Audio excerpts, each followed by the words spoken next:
Mikolo, solingi o s'abonner au Betika point. Kilongo TV. Le seul, l'unique consommateur de notre foi, c'est Jésus-Christ, qui connaît tous nos œuvres. Et loko mon côté, et le Kelaye, et loko mon côté, à l'Embana, et loko mon côté, et le Kelakaye. Donc, Yesu Masia, ayebi ba acte nabiso, ayebi ba lolenge nabiso. La Bible me l'affirme, elle me confirme. Ezolo bananga et lobby, en ces jours-là, je vous dirai, retirez-vous de moi, je ne vous ai jamais connu. Madame Moutaïb, ça ok nayebi yote, ça ok, je n'étais jamais connu. Abaksina souka lobby, vous qui commettez l'iniquité. L'iniquité, c'est plus que le péché. L'iniquité, oyebi likambo na osala eza mabe, mais na sali yango nanko. Cela s'appelle kotuka molimo mosan, blasphémer avec le Saint-Esprit. Oyebi ke makambo na osala eza mabe, mais na sali yango nanko. C'est ça l'iniquité. Donc, on doit prendre au sérieux les choses de Dieu. Ouais. Là, vous avez raison. Lentement, si on va aller, on attend que vous avez fait ce que nous allons citer. Tout me casse là, nous. Réalité, il y a théâtre. Déjà, il y a un pasteur de la foi. Si vous avez balé, vous avez une pièce, surtout si vous avez un pasteur. Hier, il faut que vous ayez un peu de sur le langue bien. Ah. Bah, où est la canine? Les gambans, où est la canine?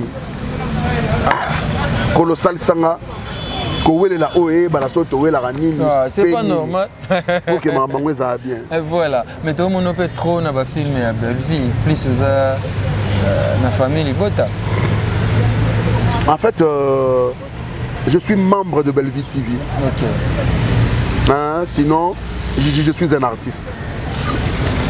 Je suis membre de Belle Vie TV et je suis un artiste. Partout on va vous appeler. Partout on va m'appeler, je vais présenter mon talent, ce que Dieu m'a mis à cœur pour que nous soyons bien, confortablement. C'est une grâce de Dieu. Et comment tu vas côté qu'on va jouer susté, côté qu'on va jouer et fan, côté ni. Si vous avez une famille, vous avez côté à Bakouk au jouer, c'est-à-dire si vous avez côté à Belleville, côté à Silla. Oublions ça. Oublions ça. C'est ce qui tue notre culture. Et ça, barando moko sans importance. Mais barando ango so ok pas Belleville rando izate, ok pas si la rando izate. Est-ce que banani bazo créer kango? Il faut appeler bateau basala raba émission. Bato balobelaka makambo yango wana bayebisa biso bana nyango nde ba créer barando et puis pourquoi ba créer yango certainement peut-être baliaka na sima. Nous n'avons qu'une seule mère au Eza Théâtre. Ils sont nyonso bana ya maman moko au Eza Théâtre. Donc tolinga te faut tolingana. Quelque part ça fait très mal. Parfois des injures. Parfois des choses oyo, ils ont rendre biso ridicule. On doit apprendre à se supporter, à s'aimer et aller de l'avant. C'est un peu ça. Quand tu solo une seule mère, maman ni maman, maman Olive Lembe. Ah, maman ni maman, maman Olive Lembe, maman ya mutema munene, oya sangsaka artiste comédien, asungara bango et que notre Dieu te voie. Mais elle au moins, elle a son regard vers les artistes et comédiens. Oui, elle au moins. Elle au moins. Et elle a un regard favorable pour les artistes et comédiens. Et elle nous aide. Dans nos afflictions, dans nos malheurs, elle est là présente pour nous soutenir. Et de votre côté, qu'est-ce que vous faites pour Maman Olive Lembe? Et vous savez, la culture na biso congolaise, biso ba mingi to kansaka ke Muto ya leki yo na moyen yo ko kabela été. Oh muto a leki yo na ba moyen azape na posa yo sala ye cadeau. Etika loko a souvenir ya koloba été anene lo côté mais après singa quand même. C'est un peu ça. Ok. Et ça quand même bien à Maman Olive et puis Maman Denise aussi pour ne pas oublier. C'est une maman pour moi, Maman Olive Lembe, Maman Denise Nyakeru. Elle aussi a un regard favorable, notre maman, la première dame actuelle. Elle a un regard favorable pour les comédiens, les comédiens. D'ailleurs, après si les comédiens, assurance santé. Les comédiens sont belés, ils ont check-up. Les comédiens sont belés, bien que biso ba mususu na tozui ba carte ya membre té, mais nous savons que tu as la carte lobby avec le temps. Je voulais parler de la mort de Caporal Murumba. Caporal Murumba qui était en Côte d'Ivoire, qui était de santé, qui vient, vous connaissez quand même, il est parmi les icônes, il y a théâtre en Bokanabiso, c'est Ria Danga. Caporal Azem Pandinaye, Danga, 2 personnes Bakoufa. Le commandant Danga, na lieutenant Homme Soazé Pemeni, Caporal Murumba Tikalaki, en Côte d'Ivoire, comme entraîneur, gardien, à sport, à un moment donné, à Beli, à Zongi Awa. Et qu'est-ce que vous pouvez dire par rapport à sa disparition?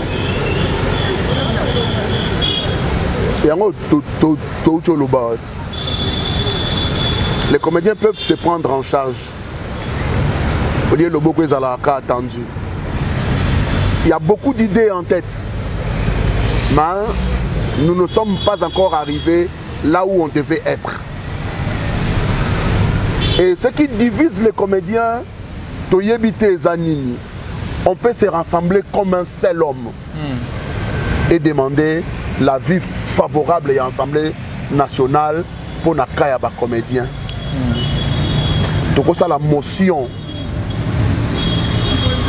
Donc ça la et lokomoko o ekosala ke. Bosala gangote papa Serge, bosala gangote. So caporal Mulumba famille eza makokite na moni ndeko Alain. Alain Kaimbe, c'est ça le nom? Oui. Il paraît qu'il y a cercueil pour Kokunda Caporal Murumba. En fait, la réalité est énorme. Nous avons des associations où peut-être il faut tout réformer. Pour nous, Bisso, dans ma canis, Bazanango, et Kumbabiso loin. Pour te exceller dans Moussalo, c'est un peu ça. La réalité est énorme. Moi, je vais étaler toute la vérité, toute la réalité, mais la réalité est belle. La réalité est belle. Là, je vous parle, l'été à Kokodio, on a ceux qui savent ou ça ne va pas. Tous les navires taking à Opa Belaki.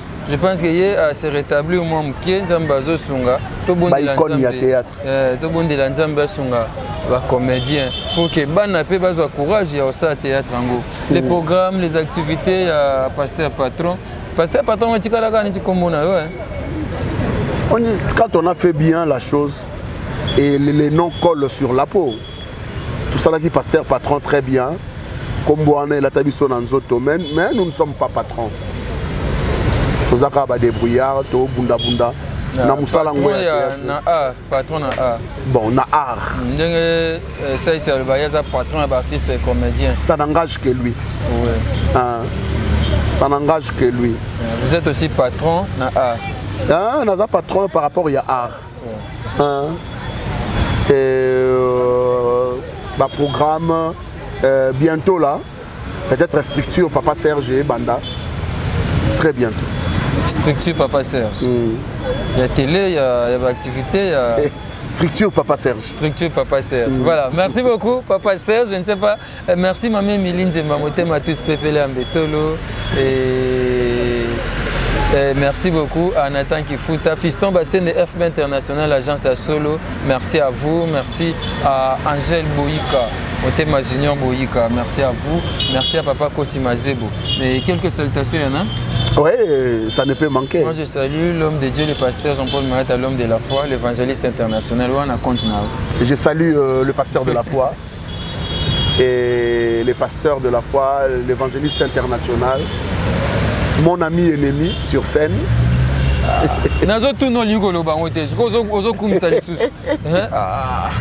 Mon père, mon collègue, mon pasteur. Salut, que Dieu t'élève encore.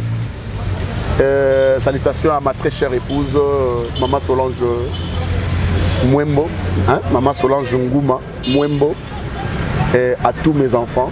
Il y a Nela, il y a Keren, il y a Bien-Aimé, il y a Julia. Salutations à vous et à tous ceux qui me connaissent. À Willy Mbouyi Lukusa, l'architecte international, à l'architecte international et Pierre Malongo Pierre, à mon grand frère propre, Maître Mwendo Batomene, à maman Domitille Bakenja, Domitille Makenja, il y a Adi Londolé, l'homme bon comme un dieu, à tous pépélés à Mbetolo, à FB Misala, FB non international, FB international, Fiston Basende, Bakoli Erokende, Erokoma Kitoko, Otindi Biloko pouvez comme na bonne année, mais comme 2 semaines avant pas bonne année. Oh et longa tout est sengoté, et sengo, le sako ebélé à papa Badra, le vieux Badra, papa na Chancel Moseka Badra.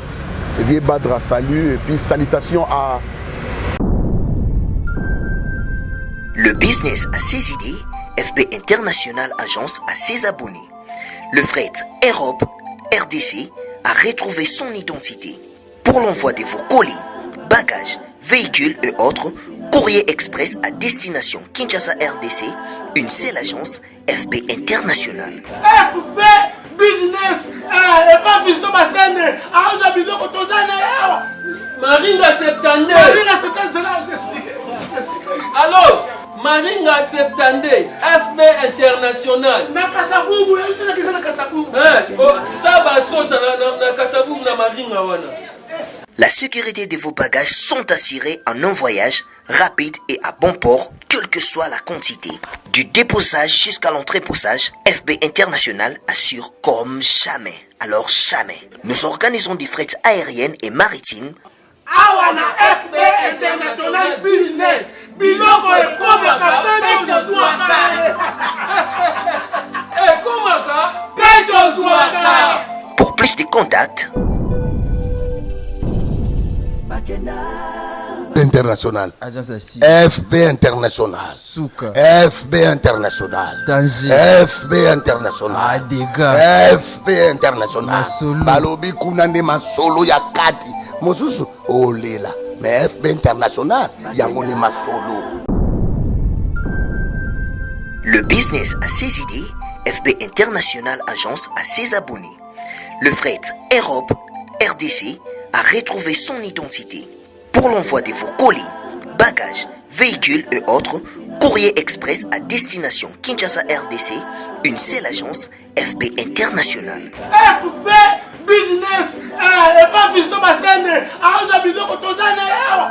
Maringa 72. Maringa 72, c'est là où j'explique.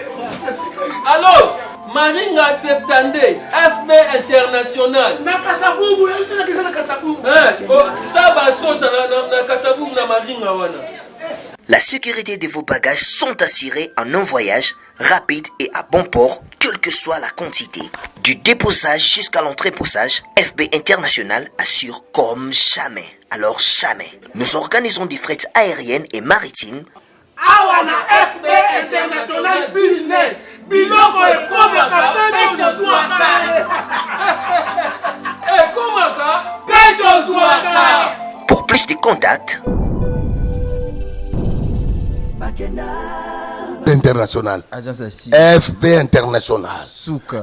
FB International. Danger. FB International. Adega. FB International. Masolo. Balobi kunande masolo ya kati. Mosusu olela. Mais FB International yango ni masolo.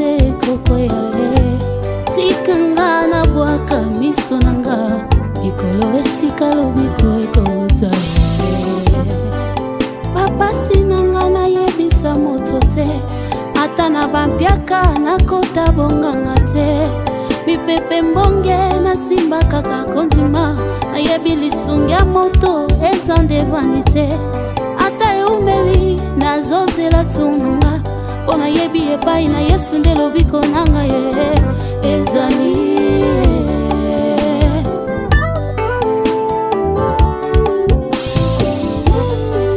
pinzoli nanga un jour akopangusango loboko na litama un jour akolongolango babota ya motema un jour akokausango nateli ye motema nakoyoka soni te soki nakomi na suka ngai nabelela kombo na Yesu nde makasi na ngai kombo na Yesu nde lobiko na ngai aye aye nakotika yo te musika na yo ngai nakoka te Salokola mwana sosore na malili ya mvula na batama wapye na yenasi ya mapapu na yoe na etola moto ya nzoto na yoe yaya nakotika te nakotika yo te musika na yo ngai nakoka te na salokola mwana sosore Mvula na batama wapye na yenasi ya mapapu na yoe na etola moto ya nzoto na yoe ya nanga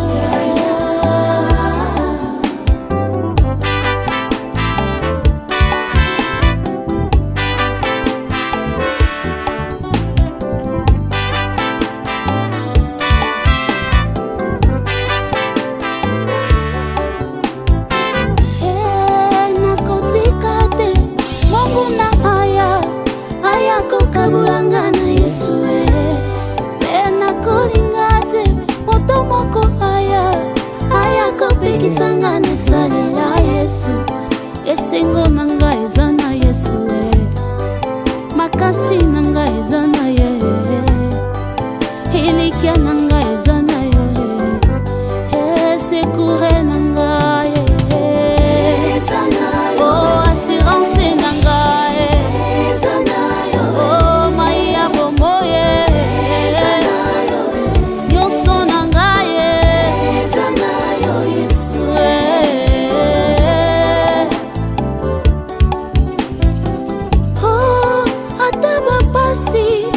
na minyoko ngai nakotika yo te ata kozanga na maladi ngai natingami na yo kino suka esengo na ngai eza na yo makasi na ngai eza na yo sekure na ngai eza na yo oh elikia na ngai eza na yo oh assurance na ngai eza na yo oh maya bomoye eza na yo nyonso na ngai eza na yo Yesu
et In Kiras. Gloire au Seigneur.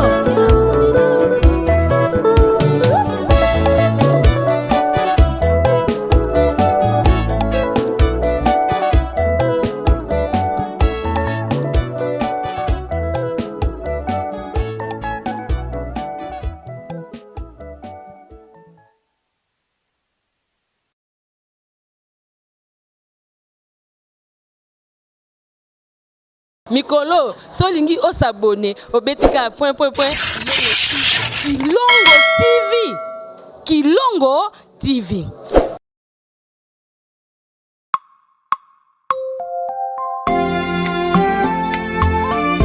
Oh, même si aujourd'hui mon nom est devenu un sujet de publication mauvaise et humiliante, je sais que mon Seigneur n'a zali.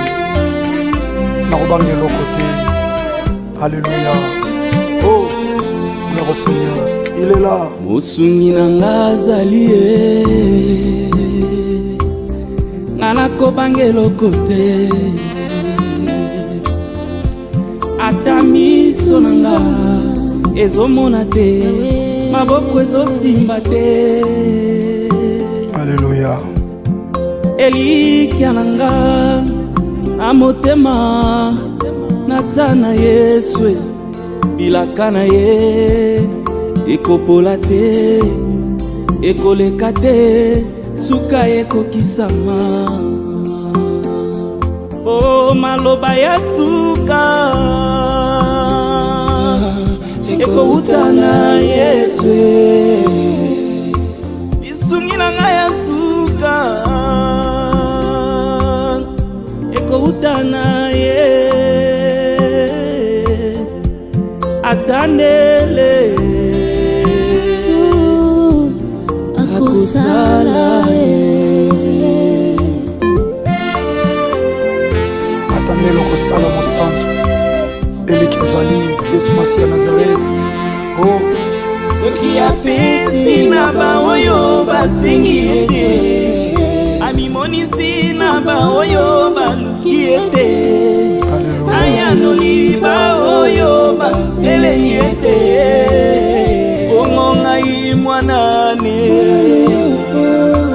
yokata kolela nanga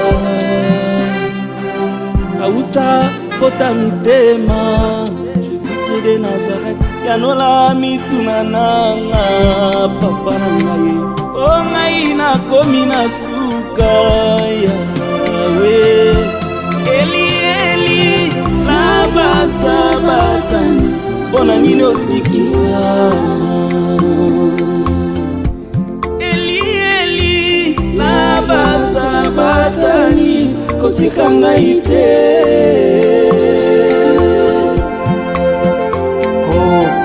Kotikanga te Yawe nakoma sija humiliation ya banguna. Lève-toi mon Dieu. Atabasi na salela yo kolo nanga kino na kolata motole yanga yake omwe kotana te shilo nanga kino kopesa nga komasika ngape lokola Jacob uteko ina te kolo nanga kino na longa etumba oyo tokwe kotana te soko pamolinga ite nakotika misamo yeyo lisusu lokola Josué. Oh, misamo yeyo moye koleka te soki nolongisi ngai mwana loboko yo papa simona loboko yo mokizamvule yo Jésus de Nazareth mokizamvule lokola Eli epata mokebetisa mvula nzambe fongola lole yo fongola lole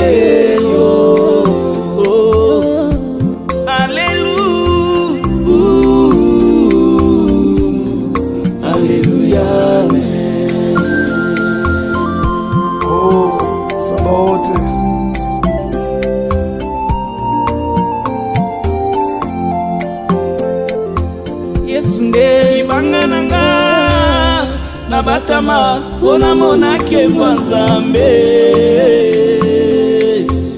papa soki nazwi ngolu permetanga namona ta monkongo na yo wana yo koleka omanga na loboko na yo mobali mpona mona ngembono sabaote yo sabaote yo ambayude yo ambayude yo pananjile yo pananjile yo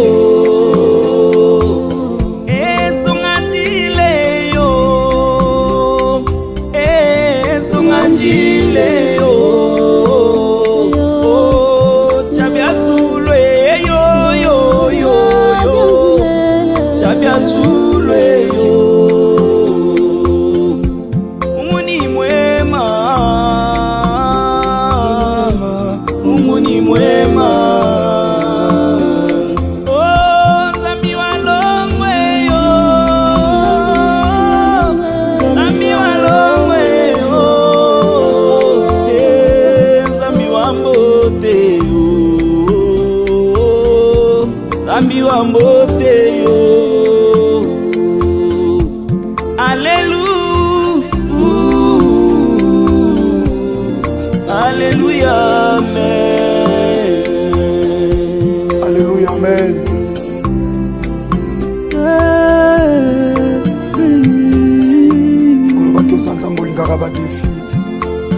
Jusqu'à quand, Seigneur, tu es possible. Aide-toi, mon Jésus de Nazareth. Jésus, toi qui es mon secours. Sabaoth. Lève-toi, mon Dieu. Alléluia. Alléluia. Zamba solo pa bomoi nanga Jésus de Nazareth.